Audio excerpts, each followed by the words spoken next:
오늘 이 시간은 돌아가야 합니다 라는 제목으로 말씀의 은혜를 나누도록 하겠습니다. 앞에 보시면 7가지의 질문이 있습니다. 한번 속으로 대답을 해보세요. 앞날에 대해 생각하기 싫다, 그렇다, 모르겠다, 아니다. 속으로 대답을 해보세요. 두 번째는 삶의 의미를 잘 모르겠다. 세 번째는 기억한 것을 쉽게 잊어버린다. 네 번째는 나태하고 피곤하다. 다섯 번째는 사소한 일에도 짜증이 난다. 여섯 번째는 화가 쉽게 가라앉지를 않는다. 일곱 번째는 이해해주고 도와줄 사람이 내 주변에 없다. 자, 7가지 질문에 대해서 속으로 그렇다, 아니다, 모르겠다 각자 생각이 드셨을 텐데요. 이 7가지 질문은 무엇을 테스트하는 질문이냐? 무기력 증후군을 테스트하는 질문입니다. 내가 무기력해져 있는지 아닌지를 점검하는 질문이 이 7가지인 것이죠. 무기력한 사람은 앞날에 대해서 생각하기를 싫어해요. 그리고 삶의 의미를 찾지를 못해요. 그리고 쉽게 까먹습니다. 그리고 만사가 귀찮아요. 나태하고 피곤하고 사소한 일에도 짜증이 납니다. 그리고 무기력한 사람은 그냥 가만히 있을 것 같은데, 무기력한 사람은 불안과 우울증을 겪다가 그것이 뭐로 바뀌는 줄 아세요? 화로 바뀌어요. 화로. 그래서 무기력한 사람이 화를 잘 냅니다. 아무것도 안 하는 사람이. 그리고 무기력한 사람은 주변에 사람이 없는 거죠. 무기력한 사람하고 누가 같이 하고 싶겠어요? 나도 전염이 되는데. 이 무기력한 사람의 7가지 특징, 이런 모습이 있을 때 우리에게 나타나는 3가지 문제가 있습니다. 첫 번째는 모든 일에 대한 동기가 저하됩니다. 아무것도 하기가 싫은 거죠. 무기력한 사람은 밥숟가락 뜨는 것도 하기 싫어져요. 누가 해주기를 바라는 거죠. 그래서 무기력증에 빠진 분들 보면 머리에서 냄새가 나는데도 머리를 안 감습니다. 우리 같으면 머리 가려워서라도 감을 텐데, 머리에서 막 냄새가 나는데 남들이 막 피해 다니는데도 머리를 안 감아요. 왜? 무기력증에 빠지니까 동기가 저하돼서 아무것도 하기가 싫은 거예요. 또 무기력증에 빠진 사람의 두 번째 단점은 인지 왜곡 현상이 일어납니다. 인지 왜곡. 이게 뭐냐? 아는 것도 생각이 안 나고 아는 것도 못 하는 거예요. 예를 들자면은 평소에는 저기 있는 걸 가지고 와서 여기를 쓰면 되겠다 이런 생각을 하는데, 무기력증에 빠진 사람은 저걸 어떻게 쓸어야 되지 이 생각을 하고 있는 거예요. 무슨 말인지 알겠죠? 무기력증에 빠진 사람은요, 음식을 이렇게 재료를 갖고 와서 썰고 다듬어서 양념을 쳐서 해야 되겠다 하는 걸 알고 있는데, 무기력증에 빠진 사람은 어떻게 생각하는지 아세요? 내가 음식을 어떻게 해야 되지 이러고 있는 거예요. 세 번째 무기력증의 단점은 감정의 장애가 일어나는 거예요. 첫째적으로는 굉장히 우울해집니다. 무기력증에 빠지면 내가 도대체 잘하는 게 뭐가 있나, 아무도 나를 생각하지 않아. 우울해집니다. 그러면서 불안해집니다. 이러다 내가 망하는 거 아닐까. 우울하고 불안해짐이 극도로 심해지면 분노로 표출되는 거죠. 만만한 사람한테 화를 내는 거예요. 무서운 사람한테는 화 안 내요. 낯선 사람한테는 화 안 내요. 내 가장 가까이 있는 사람, 내 아내, 내 남편, 내 애들한테. 무기력한 사람들은요, 밖에 있는 사람한테는 아무 얘기도 못 하는데 자기 집의 식구들한테는 엄청 무섭게 합니다. 이게 무기력증에 빠진 사람의 모습이에요. 2018년도 여름을 보내고 있습니다. 올 여름은 너무 무기력해지기 쉬운 계절인 것 같아요. 왜냐? 경기가 너무 안 좋습니다. 경기가 너무 안 좋아요. 여러분, 우리나라에 음식점이 몇 개가 있는 줄 아세요? 50만 개가 있답니다. 우리나라에 음식점이 50만 개가 있는데, 음식점들이 적자를 면치 못하는 음식점들이 대부분들이에요. 예전에는 테이블이 꽉 찼던 음식점들이 지나가다 보면 한두 석 찰까 말까 할 정도입니다. 세뇌 가면서 장사를 못하는 시절이에요.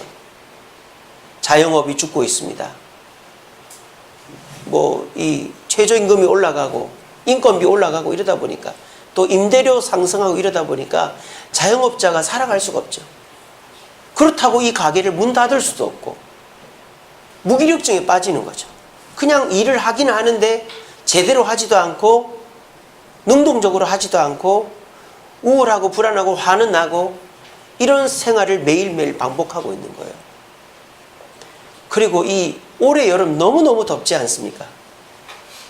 그래서 강원도가 35도가 넘을 정도로, 강원도 가면은 선풍기만 틀어도 되는데 에어컨이 없으면 안 될 정도로, 제가 듣기로 우리 주세움교회 성도님들 중에서도 더위를 안 타는 분들이, 에어컨 없이 지내던 분들도 에어컨을 놔야 되겠다 이런 분들이 많아졌대요. 올해는 그 정도로 더운 시절을 보내다 보니까 우리가 무기력함에 빠지기가 쉬운 거죠. 그래서 아무것도 하기 싫고 할 줄 아는 것도 안 하고 괜히 짜증만 나고 그러는 시절을 우리가 보내고 있습니다. 근데 중요한 건 뭔지 아세요? 무기력증에 빠진 사람은 그 무기력을 좋아한다는 겁니다. 이게 말이 됩니까? 근데 이게 사실이에요. 여러분들도 한번, 혹시 지금 무기력에 빠져 있는 분들도 계실 수 있는데, 무기력에 빠져봤던 때를 생각해보세요. 내가 무기력에 빠져 있는 것이 나쁘고 안 좋다는 걸 알지만 그걸 벗어날 생각을 안 해요. 내버려 두라고, 그냥 나 이렇게 있게 그냥 가만히 있는 거예요. 그걸 좋아하는 거예요. 혼자서는 나올 수가 없는 거죠. 누군가가 무기력에 빠져 있는 사람을 끄집어내야 되는 거예요. 오늘 이 시간은 2018년 불경기 속을 살아가는 저와 여러분들, 또 매일 35도, 40도를 육박하는 더위를 겪고 있는 저와 여러분들이 어떻게 하면 무기력에서 빠져나올 수 있는가에 대해서 생각해 보는 시간입니다. 여러분, 무기력한 삶은 아무것도 좋을 일이 없어요. 그런데 무기력에 빠진 사람은 거길 나올 생각을 안 해요. 거기 가만히 있으면 우리는 절대 정상적인 생활을 할 수 없고 계속 내리막으로 치달을 수밖에 없습니다. 오늘 이 시간에 여러분들의 삶 속에 무기력해져 있는 흔적들을 찾아보시고 거기서 나와야 되겠다는 생각을 하시기를 바랍니다. 더군다나 우리가 삶적으로도 무기력해져 있지만 신앙적으로 무기력해져 있지는 않는가, 우리의 삶을 점검해 봤으면 좋겠습니다. 천국에 대해서 생각하기 싫다, 신앙의 의미를 모르겠다, 말씀을 쉽게 잊어버린다, 교회 오는 게 피곤하다, 사소한 일에도 화가 나고 쉽게 풀리지 않는다, 내 주변에 나를 도와줄 사람이, 신앙적인 동역자가 없는 것 같다, 그런 생각이 드시는 분들은 신앙의 무기력증에 빠져 있는 분입니다. 신앙의 무기력증에 빠지면요, 그냥 주일날 당연히 교회 오는 줄 알고 있는데 주일날 교회 가는 것도 귀찮은 거예요. 신앙의 무기력증에 빠지면요, 내가 알고 있는 것도, 내가 말씀 읽어야지, 기도해야지, 말씀대로 살아야지 알고 있는 것도 그냥 까먹고 내 멋대로 하고 싶어집니다. 그리고 우울하고 불안하다가 예수 믿는 사람이 가정에서, 직장에서 화를 내는 그런 일들이 우리에게 발생하는 것입니다. 신앙의 무기력에 빠지면 교회에 오는 것이 우리에게는 행복한 일이 아니라 불행한 일이 되어져 버립니다. 그 신앙의 무기력에서 빨리 벗어나야 우리는 행복한 신앙생활을 할 수 있습니다. 여러분, 신앙생활이 행복하십니까? 예, 아유, 예, 큰일 났네. 다 무기력증에 빠져 계신가 봐요. 다시 한 번만 더. 제가 훅 들어갔죠, 그죠? 막 정신없이 있다가 훅 들어가니까 대답을 못한 거죠? 다시 한 번. 여러분, 신앙생활이 재밌습니까? 네. 저는 너무너무 재밌더라고요. 우리 지난주에 우리 장년부 야외를 갔는데요, 얼마나 재밌었는지 몰라요. 제가 다른 교회에 있을 때는 제가 다 했는데 우리 뭐 성도님들이 일을 다 도와주니까 할 게 없어요. 그리고 모든 일이 얼마나 잘 되는지, 야, 제가 세상에 참돔을 3마리나 잡았다는 거 아닙니까? 그 귀한 참돔을 참돔 4자짜리를 제가 3마리를 잡았어요. 제가 참돔회를 태어나서 한 번도 못 먹어봤는데 처음 먹어봤습니다. 손맛 제대로 느꼈습니다. 와, 제가 낚시에 빠지지 않게 저를 위해 기도해 주시길 바랍니다. 또 가고 싶어요. 또 가고 싶어. 그 잡고 싶은데 너무너무 재밌었어요. 저는 우리 주세움교회가 너무 행복해요. 너무 좋아요. 우리 중부기도단 또 마을 섬김이 한다고 광고를 하고 첫 번째 모임을 토요일하고 주일날 가졌는데 거의 다 나왔습니다. 뭐 특별한 일 있는 분 빼고는 토요일 저녁 7시, 주일 10시에 나왔습니다.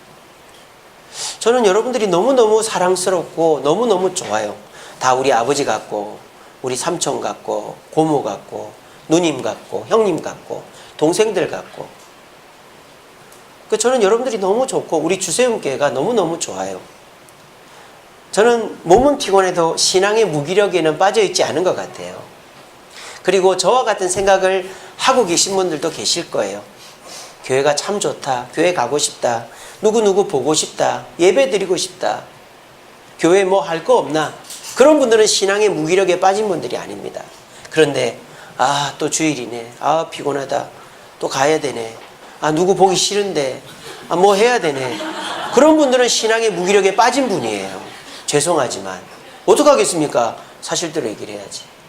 근데 그 무기력한 마음으로 가기 싫다, 하기 싫다, 꼴 보기 싫다 이런 마음으로 교회를 오면 교회 오는 게 하나도 행복하지가 않다니까요. 근데 무기력에 빠진 사람은 내버려도 다른 사람의 간섭을 거부해요.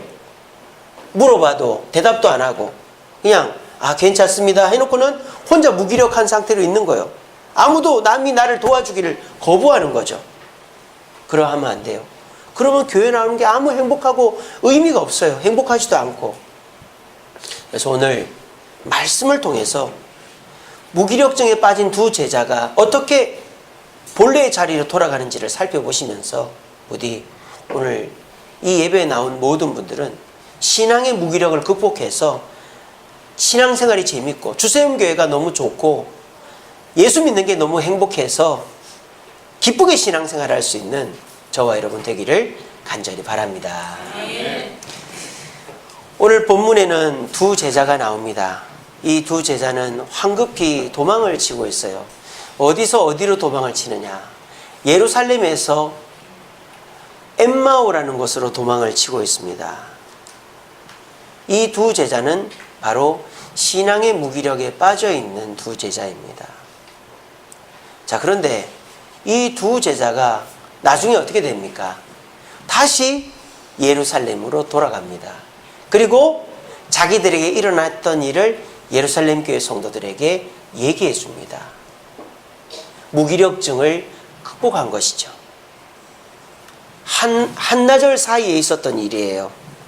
이들이 예루살렘을 피해 엠마오로 도망을 치다가 저녁이 되어서 다시 돌아와서 예루살렘 제자들을 만나는 거의 하루 조금 못 되는 한나절 사이에 있었던 이야기예요. 그 사이에 이 두 제자의 무기력증은 극복이 됐습니다. 그렇다면 오늘 이 예배의 자리에 나오신 여러분들 중에서 교회 오는 게 행복하지 않고 만사가 귀찮고 사람 만나는 게 불편하고 그래서 내버려 두기만을 바라는 그런 마음이 있는 분들도 오늘 이 예배의 시간에 말씀을 잘 들으시고 그 말씀을 스스로에게 적용한다면 오늘 이 시간이 여러분의 무기력증을 극복하는 계기가 될 수 있습니다. 참 잘 들어보시기 바랍니다. 첫 번째로 이 두 제자는 어떻게 해서 신앙의 무기력을 극복하게 됐는가? 읽어봅시다. 시작. 다시 한 번 더 큰 소리로 시작. 나에게로 돌아간다는 말이 도대체 무슨 말일까? 나는 난데 내가 나에게로 어디로 어떻게 돌아간단 말인가? 잘 들어보세요. 오늘 이 두 제자가 도망을 치면서 어떤 모습이 있느냐? 13절에 보면 그렇게 되어 있습니다. 24장 13절에 그날에, 이 그날은 예수님 부활하신 주일 첫날이에요. 그날에 그들 중 둘이 예루살렘에서 25리 되는 엠마오라는 마을로 가면서 이 모든 된 일을 서로 이야기하더라 그랬습니다. 자, 그런데요, 오늘 이 두 제자가 엠마오로 가면서 나누는 대화가 이 제자들과 어떤 관련이 있습니까?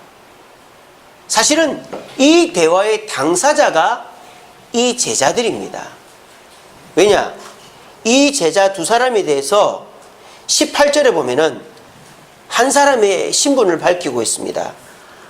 그 한 사람인 글로바라 하는 자가 대답하여 이르되 라고 되어 있어요. 그러니까 이 두 제자 중에 한 사람은 글로바라는 사람이에요. 글로바가 누군지 아십니까? 다른 이름으로 알페오입니다. 여러분 알페오 들어봤죠? 알페오가 누구 아버지예요? 누구 아버지예요? 알페오의 아들 되는 야고보와, 많이 불렀잖아요. 사도 야고보와 사도 요한의 아버지가 알페오예요. 이 알페오가 바로 글로바입니다. 더 대단한 사실은 뭔지 아세요? 예수님의 십자가 밑을 지켰던 마리아 중에서 사도 야고보와 사도 요한의 어머니 마리아가 있었어요. 이 말은 뭔 말이에요? 글로바의 아내 마리아는 예수님의 십자가 밑을 지켰다라는 거예요. 그러니까 이 글로바라는 사람은 예수님의 측근 중에서도 최측근인 것이죠. 예수님을 도왔던 여인들 중에서 빠지지 않는 여인이 바로 야고보와 요한의 어머니 마리아였어요. 그 아내의 남편이 바로 이 글로바였어요. 근데 이 글로바는 그렇게 믿음이 좋지 않았던 것 같기도 해요. 그런데 온 집안이 예수님의 사역을 돕고 있는데 이 글로바가 자기 같은 고향 출신인 한 사람을 데리고 도망을 치는 거예요, 지금. 예수님 부활했다는 소식을 듣고도. 근데 그들이 나누는 대화가 어떤 대화다? 모든 된 일을 서로 이야기하더라. 이거는 내게 일어난 일을 얘기하는 것이 아니라 그냥 신문에 난 이야기, 남의 이야기를 하듯이 얘기했다, 이런 말입니다. 그러니까 이 두 사람은 지금 뭘 잊어버리고 있는 거예요? 내가 누구인지를 잊어버리고 있는 거예요. 이 글로바, 자기가 예수님의 12제자에 속하는 한 명도 아니고 말이죠. 형제가 예수님 제자 아닙니까?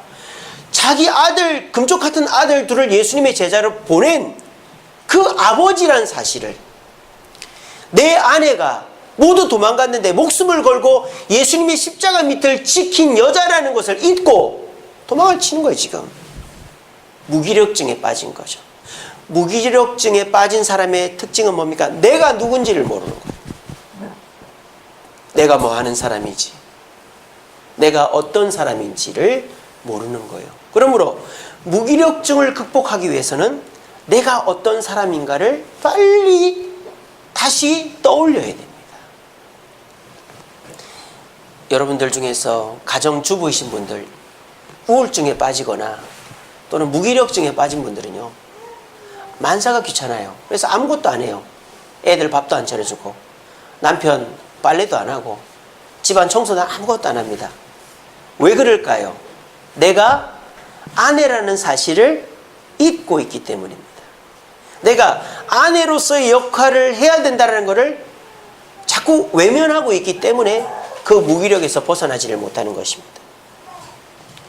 만약 여러분들이 직장생활을 하는데 직장에서 힘든 일이 있었다고 직장을 안 나가버리고 그냥 내가 혼자만 있는다. 그러면 여러분들이 그 무기력에서 어떻게 하면 벗어날 수 있을까요? 내가 해야 될 일을 생각하는 거죠.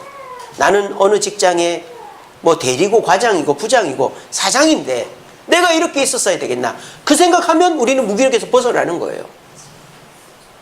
여러분들이 섬겨야 될 부모가 있고 형제가 있습니다.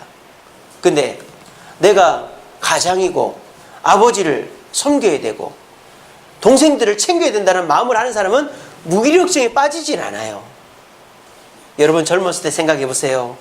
혼자 서울 와가지고 정말 밤잠 안 자가면서 일한 분들 계시잖아요. 왜 그렇게 했습니까? 고향에 있는 부모님들, 또 고향에 있는 동생들 공부 가르쳐야 되니까. 그런 분들은 무기력증에 빠질 수가 없어요. 집안에 남편이 아프다, 또는 아내가 아프다, 애들이 아프다. 그런 사람에게 무기력증은 사치입니다. 왜? 내가 돈을 벌어서 남편 병원비를 대고 애들 학비를 대고 내 자식들 가르쳐야 되니까. 요즘 왜 우울증이 많고 무기력증이 많을까요? 내가 해야 될 일을 안 해도 세상이 굴러간다고 생각하고 또 그렇게 되니까 그런 거예요. 여러분, 무기력증을 탈출하는 첫 번째는요, 나를 돌아봐야 돼요. 나를. 내가 어떤 사람인가? 내가 어떤 일을 해야 되는가? 그거를 돌아보면 우리는 자리를 털고 일어날 수밖에 없는 것입니다. 신앙의 무기력증은 어떻게 극복할 수 있을까요? 내가 누구인가를 알아야 돼요. 여러분들은 누구입니까? 여러분들은 예수님을 믿는 그리스도인입니다. 그리스도인이라는 사실을 기억하면 우리는 신앙의 무기력증을 극복할 수 있습니다. 예수 믿는 사람은 교회를 가야 됩니다. 그거 여기서 모르는 사람 있습니까? 예수 믿는 사람은 예배를 드려야 됩니다.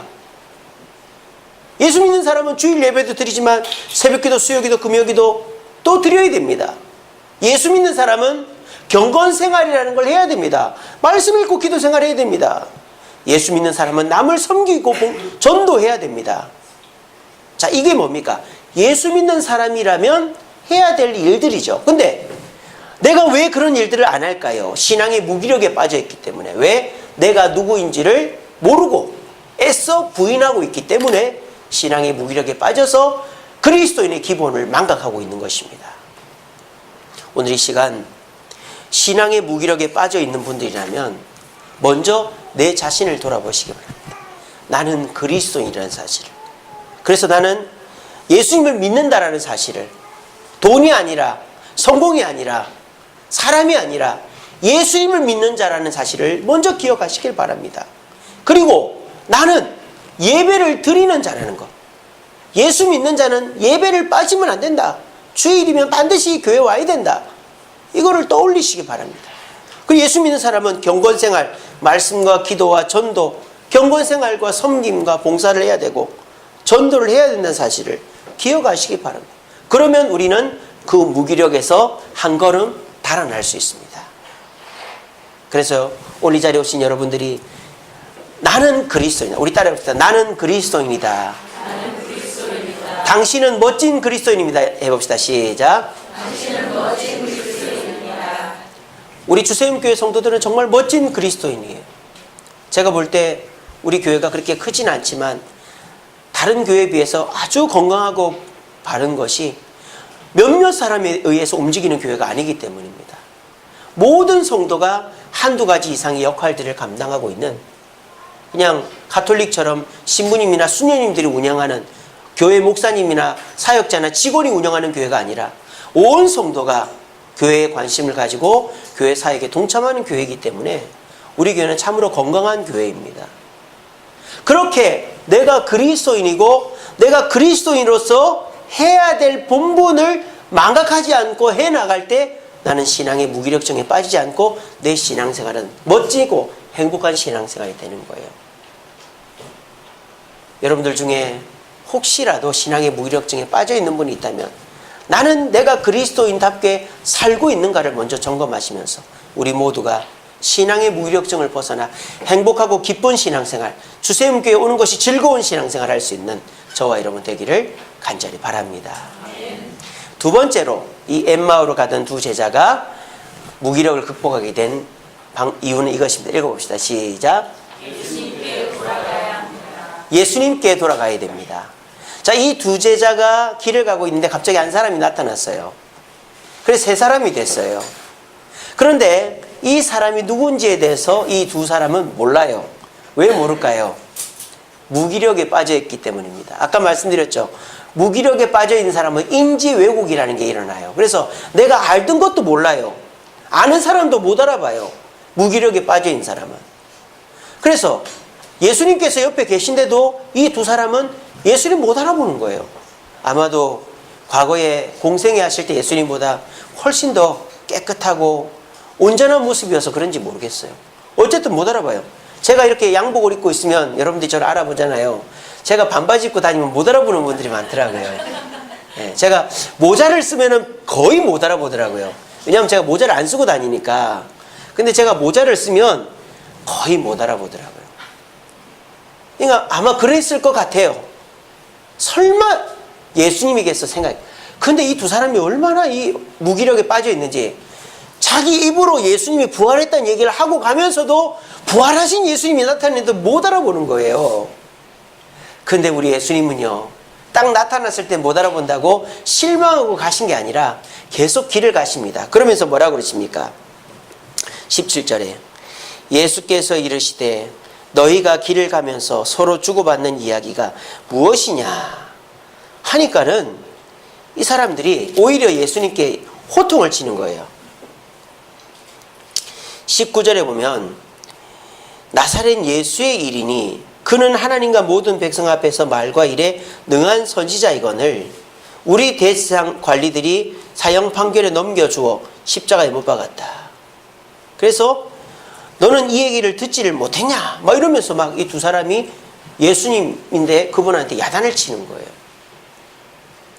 근데 예수님은요, 자기를 몰라봐주고 자기에게 오히려 따져 묻는 이 두 사람을 버리지 않았어요. 어디까지 따라갑니까? 식사 자리까지 이렇게 따라가셨어요. 식사 자리까지 따라가가지고 식사를 합니다. 그때까지도 못 알아봤어요. 근데 예수님께서 빵을 딱 잘라서 빵을 나눠주는 그 순간에 예수님인 줄 알아봤어요. 이게 어떻게 된 일일까요?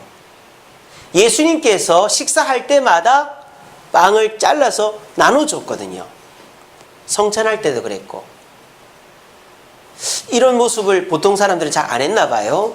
근데 우리 예수님은 식사할 때 꼭 자기가 먼저 먹는 게 아니라 이렇게 딱 잘라서 나눠줬나 봐요. 근데 그 모습을 보면서 그동안에 긴가민가 했는데 예수님이라는 사실을 깨달은 거예요. 근데 그 순간 우리 예수님은 사라져버리고 말았죠. 이들은 예수님을 만나면서 무기력증의 2단계가 해소되게 된 것입니다. 근데 여기서 중요한 사실은 뭐예요? 예수님은 이들과 계속 함께 계셨다는 사실입니다. 예수님이 부활하시고 갈 데가 얼마나 많았겠어요? 만날 사람이 얼마나 많았겠어요? 그런데 예수님은 이들, 예수님을 피해서 도망치는 어떻게 보면 배신자들인데 이들에게 나타나시고 이들과 함께 저녁까지 동행하셨습니다. 여러분, 11제자에게 나타나신 예수님 생각해 보세요. 어떻게 하셨습니까? 나타나서 너희들에게 평안이 있을지어다. 갈릴리로 가라. 그리고 예수님 사라졌어요.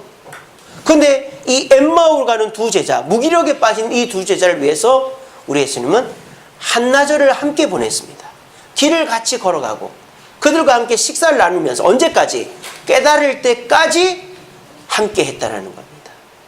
그러므로 혹시라도 교회 오는 게 재미가 없고 사람 만나는 게 불편하고 신앙생활이 재미가 없는 분들은 예수님께 돌아가야 그 무기력증을 해소할 수 있습니다.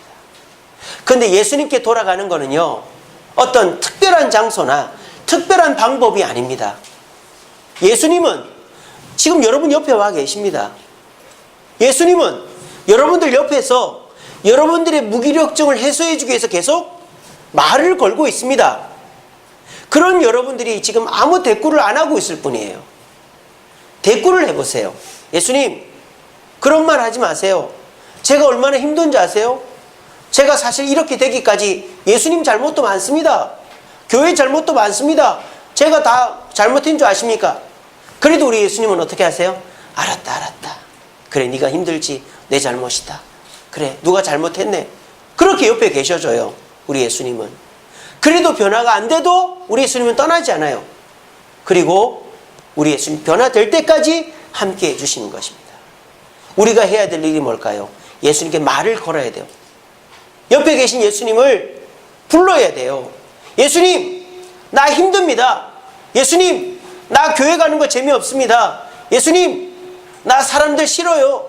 예수님, 나 신앙생활 하는 의미를 모르겠어요. 라고 예수님께 얘기를 해야 돼요. 기도가 됐던 뭐가 됐던 간에 예수님께 얘기해야 돼요. 어떤 말이든 간에.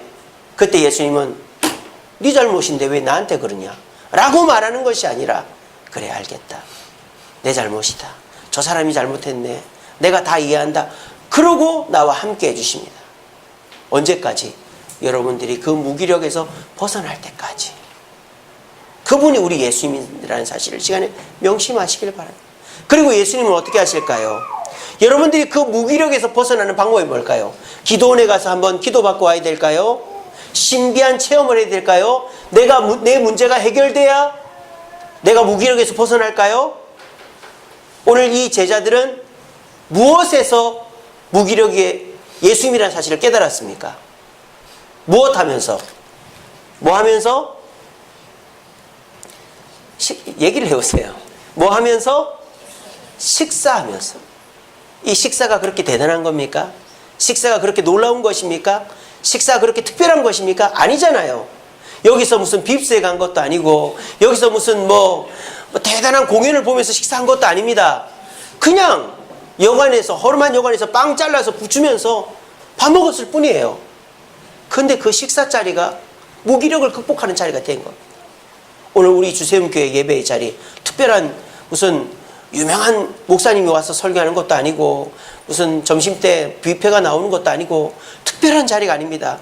하지만 이 시간에 여러분 옆에서 여러분의 무기력을 극복해 주기 위해 와신 예수님을 깨닫는다면 이 자리가 여러분들의 무기력을 극복하는 자리가 될 줄로 저는 믿습니다. 여러분, 무기력한 신앙생활은 재미가 없어요. 교회 와도 답답하고 힘들고 그래요. 근데 그 무기력은요, 누가 대신해 주는 게 아니에요. 내가 해야 되는 거예요. 내가 노력을 해야 되는 거예요. 내가 나를 봐야 되고요. 내가 예수님께 하소연을 해야 되는 거예요. 그러면서 내가 예수님께 하소연하면서 예수님께서 깨닫게 해주실 때 그 깨달음을 통해서 나한테 문제가 있었구나. 내가 원래 하던 자리로, 주세움교회로, 예배의 자리로, 평소의 자리로 돌아갈 때 내 무기력이 회복되어지는구나 하는 것이 무기력을 극복하는 방법인 거예요. 여러분, 이 세상에 특별한 거 좋아하는 사람은요, 그냥 망하는 거예요. 이 세상에 특별한 거는 특별할 때만 주어지는 거지 맨날 주어지지 않아요. 일상생활 속에서 변화를 경험하는 것이 중요합니다. 오늘 이 자리는 예수님이 여러분 옆에 계시는 자리입니다. 그리고 오늘 이 자리는 예수님이 끝까지 여러분들이 얘기를 들어주는 자리입니다. 특별하지 않지만 말이죠. 그런 여러분들이 마음속에 있는 얘기를 하는 거예요. 주님, 나 교회 오는 게 너무 싫습니다. 저 사람 보는 게 너무 힘듭니다. 그리고 교회 와도 별 재미가 없습니다. 그런 얘기를 하세요. 예수님한테. 그러면 예수님은 이 예배의 자리에서 여러분의 그 답답한 마음을 들어주시고 여러분 스스로가 깨닫고, 그렇구나, 내가 잘못 생각하고 있었구나, 내가 여기서 벗어나서 아버지로서의 역할, 직장에서의 역할, 또 교회 성도로서의 역할을 하면 내가 극복이 되겠구나, 그런 생각을 하면 여러분들은 신앙생활에 재미가 있고 교회 오는 게 즐겁고 사람 만나는 게 행복해지는 것입니다. 우리 모두 내 옆에 계신 예수님께 내 속에 있는 얘기를 다 털어놓고 오늘 이 자리에서 예수님을 만남으로 신앙의 무기력에서 두 발짝 멀어질 수 있는 저와 여러분 되기를 간절히 바랍니다. 아멘. 마지막 세 번째 같이 읽어봅시다. 시작. 공동체로 돌아가야 합니다.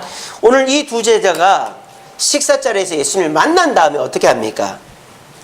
32절에 그들이 서로 말하되 길에서 우리에게 말씀하시고 성경 풀어줄 때 우리 속이 뜨겁지 아니하더냐, 그렇게 얘기를 해요.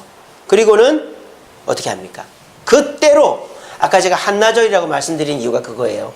그때로, 하룻밤 자고 간 거 아니에요. 곧 그때로 일어나 예루살렘으로 돌아갔다 그랬어요. 그랬더니 11제자가 모여 있었다라고 돼 있어요. 자, 그런데요, 이 11제자는 부활하신 예수님을 만났을까요? 못 만났을까요? 아직 못 만났습니다. 왜? 36절에 가서야 만나거든요. 그러니까 이 예수님의 11제자가 예수님을 만나기도 전에 예수님은 이 엠마오 두 제자에게 나타난 거예요. 그러니까 순서로 따지면 어떻게 돼요? 제일 먼저 부활하신 예수님을 만난 사람이 누구죠? 막시입니다. 막시. 성경에서 돈이 제일 많은 사람 이름이 뭡니까? 막달라 마리아. 막달라 마리아. 예. 막달라 마리아에게 제일 먼저 보이시고, 두 번째로 제자들에게 보인 게 아니라 누구에게 보이셨다? 엠마오로 가는 두 제자에게 보인 거예요. 그러니까 이 두 제자가 예루살렘에 있는 제자들에게 돌아오는 거 굉장히 중요한 거예요. 왜? 막달라 마리아 말만 믿을 수가 없잖아요. 그런데 엠마오로 가던 두 제자가, 그것도 두 사도의 아버지인 글로바가 와서 우리가 예수님을 봤다 하면은 이 11제자의 마음속에 어떻게 되겠어요? 더 큰 기대와 함께 용기와 기쁨이 생기겠죠. 얼마나 불안하겠어요. 막달라 마리아가 부활했다고 하긴 하는데 안 나타나시고, 막달라 마리아는 언제 봤어요? 새벽에 봤잖아요. 예수님이 주일 새벽에 부활하셨죠? 막달라 마리아가 예수님 만나고 쫓아 내려가서 제자들에게 얘기했어요. 베드로가 올라와 봤더니 무덤은 비어 있었어요. 못 봤어요. 돌아갔어요. 하루 종일 궁금했겠죠. 막달라 마리아가 부활했다는데, 예수님 부활했네. 근데 어디 계시지? 왜 우리한테 막 불안했을 거예요. 근데 저녁 늦게 해지고 깜깜해졌는데 두 제자가 똑똑똑똑 하고 들어오는데 사도 야고보와 요한의 아버지가 와서, 베드로님, 야고보, 요한, 기뻐해. 우리가 예수님을 만났어. 그 얘기를 하는 순간 어떻게 돼? 박수를 치고, 막달라 마리아 말이 맞구나, 예수님 부활했구나, 할렐루야, 난리가 난 거예요. 그리고 예수님이 나타난 거예요. 아시겠죠? 이 두 제자가 얼마나 큰 일을 했는지 아시겠습니까? 공동체를 살린 겁니다. 그 두려움에 떨고 있던 공동체를. 그리고 이들도 마음이 뿌듯한 거예요. 다시는 무기력증에 빠지지 않을 거예요. 여러분, 무기력한 삶을 살아가는 사람은요, 내가 아무 도움도 안 되고 내가 아무 역할도 못한다는 생각을 하니까 그런 거예요. 내가 누구한테 뭔 도움이 되겠나? 나 같은 놈은 쓸데없어. 그러다가 자살하는 거 아니에요? 근데요, 무기력증에 걸린 사람을 끄집어내는 방법이 뭔지 압니까? 너 잘하고 있어. 너 대단해. 너 우리한테 소중한 존재야. 이런 말들을 자꾸 해주면, 그렇구나, 내가 가치 있는 존재구나, 내가 사랑받을 수 있구나 하면서 극복이 되는 거예요. 오늘 이 두 제자가 그 밤에 일어나서 공동체로 돌아와 예수님이 부활했다는 소식을 들었지만 직접 보지 못한 11제자에게 나타나 부활의 소식을 들려주었을 때 11제자는 기쁨의 환호성을 지른 거예요. 마찬가지입니다. 오늘 이 자리에 무기력증에 빠져서 교회 오는 것도 싫고 사람 만나는 것도 귀찮고 봉사하는 것도 싫은 분들이 계실 수 있는데, 그런 분들이 말씀을 듣고 본인 스스로 노력하면서 무기력증을 극복하고 우리 구역 식구들한테, 가까운 사람한테, 내가 사실 교회 오기도 싫었는데 내가 말씀 듣고 내 자신을 돌아보고 내가 어떤 사람인지를 깨닫고 나니까 내가 이러면 안 되겠다 싶어서 다시 열심히 했더니 내가 이제는 마음이 너무 기쁘고 행복하고 좋다, 이런 얘기를 성도들한테 해주면, 그런 얘기를 들은 성도들이 얼마나 기쁘겠어요. 특별히 나도 똑같이 무기력증에 빠져있는 사람이라면 그 얘기가 나에게는 황금과 같은 거죠. 나도 무기력에서 벗어날 수 있겠다는 생각이니까. 그리고 그런 얘기를 하는 사람은 그 무기력을 더 완벽하게 극복하게 되어지는 것입니다. 무기력에 빠져있는 사람일수록 사람 사이에 안 들어가려고 그럽니다. 혼자 있으려고 그럽니다. 여러분, 그러면 절대 안 됩니다. 교회에서 예배를 드린다, 어디 놀러를 간다, 무슨 모임을 한다, 여러분 그럴 때 빠지지 마세요. 자꾸 빠진다는 건요, 무기력으로 가고 있다는 증거예요. 교회에서 뭔가 하려고 할 때 자꾸 참여하려고 하고 함께 하려고 하면 그 사람은 신앙생활이 행복해지는 거예요. 설사 내가 무기력에 빠져 있었다고 해도 교회에서 뭔가 할 때 자꾸 참여하다 보면 내 무기력이 날아가는 거예요. 이번에 우리 작년보 야유회 23명 갔습니다. 근데요, 저는 가서 알았는데 세상에 방이 4개나 있더라고요. 방마다 에어컨 다 있고, 물론 그 옥탑방에는 없었습니다만, 저는 그렇게 방이 많은지 몰랐어요. 근데 그거를 이 극성수기 때 30만 원, 하루에 30만 원에 빌렸어요. 그래서 밖은 더웠는데 안에만 들어가면은 얼마나 시원했는지 몰라요. 근데 그 자리에 그동안에 직장 때문에 또 여러 가지 가정일 때문에 못 나왔던 분들이 엄청 많이 오셨어요. 근데 그런 분들이 막 행복해하는 모습을 보니까 제가 너무 행복한 거 있죠. 그래서 우리가 작년보아 야유회를 다 끝내고 돌아오면서 모두가 너무너무 행복했다는 얘기를 들을 때 너무 감사했습니다. 우리 오신 분들 중에 교회 오는 게 의미가 없고 답답하고 힘든 분도 있지 않았겠어요? 주일날만 잠시 왔다 가니까 뭐 재미가 있겠습니까? 근데 시간을 내서 그렇게 2박 3일 같이 보내고 나니까 교회 오는 재미가 느껴지는 거예요. 여러분, 재미는 함께 해야 누릴 수 있는 거예요. 어제도 우리 유초등부 아이들 리더 모임 끝나고 교회 청소를 했습니다. 우리가 이제 내일부터 리더 비전 투어를 3박 4일 동안 떠나는데, 제가 그랬어요, 애들한테. 얘들아, 우리가 이 교회에서 우리를 보내줘서 리더 비전 투어를 가는데 우리가 교회를 위해서 뭐 해야 되지 않겠니? 청소하자 그랬어요. 그래서 의자를 뒤로 다 밀고, 그냥 한 게 아니라 다 밀고 다 쓸고 닦고 다 했어요. 애들이 얼마나 재밌어 하는지. 누가 청소를 제일 잘하는지 아세요? 우리 영인이가 청소를 제일 잘합니다. 우리 영인은 리더도 아닌데 얘가 막 의자를 밀고 쓰레기를 다 줍고 막 난리가 난 거예요. 여러분, 혼자 하면 노동이지만 함께 하면 놀이가 됩니다. 그래서 앞으로 교회 청소 여러분들 하지 마십시오. 교회 청소는 앞으로 우리 리더들의 놀이이니까 손댈 생각하지 마십시오. 우리 리더들이 얼마나 재밌게 청소를 하는지 몰라요. 함께 하면 놀이가 됩니다. 신앙생활도 즐거운 거예요. 행복한 거예요. 단 함께 해야 되는 거예요. 함께 해야. 함께 하면 무기력증은 떠나갑니다. 하지만 혼자 있으려고 하면 무기력은 더 나를 깔아앉게 만들 것입니다.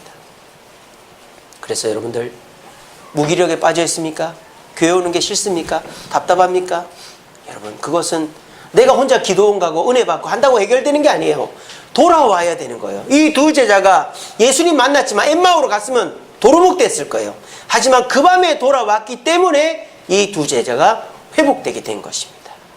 오늘 이 말씀을 가슴에 새기시고, 내가 이 무기력에서 극복하기 위해 주님의 공동체로 돌아가 주님을 만나기 위해서 애쓰고 노력하는 저와 여러분 되기를 간절히 바랍니다. 말씀을 맺겠습니다. 오늘 여러분들이 무기력증에서 벗어나는 방법 3가지를 말씀을 드렸습니다. 근데 여기에서 특별한 건 하나도 없어요. 나에게로 돌아가야 되고요. 예수님께 돌아가야 되고요. 공동체로 돌아가야 되는, 뭐 특별한 게 뭐가 있습니까?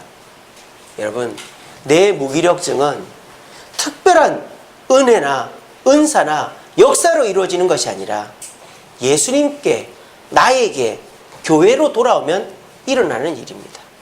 부디 특별한 거 찾지 마시고 오늘 이 자리에서 나를 발견하고 예수님을 만나고 이 교회 속에서 신앙의 무기력증을 극복하여 교회 오는 게 즐겁고 행복하고 만족스러워서 앞으로 신앙생활 재밌게 할 수 있는 저와 여러분 되기를 간절히 바랍니다. 기도하겠습니다.